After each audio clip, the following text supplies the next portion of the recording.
পরে আমি অনেক ভালোবাসতাম ভাই, অনেক। আমার এটার উত্তর দেই ভাই, আমি এখনো বলে যাইতাছি, তুমি মাইন্ড করো না, আবার একটু বার ঝগড়া করো না, ঝগড়া শুরু করবো না ঝগড়া করো না।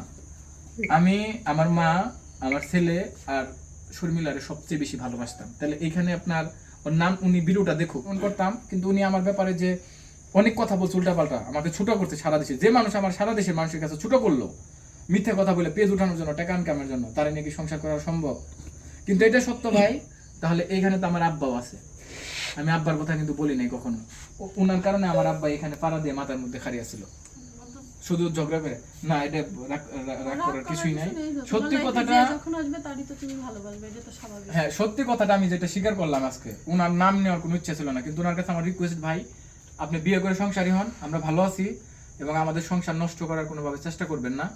আর যারা এই কন্ট্রোভার্সি করছেন ভাই, কন্ট্রোভার্সি বাংলাও আমি ঠিকভাবে বলতে পারব না, এগুলা করেন না কাউরে নিয়ে।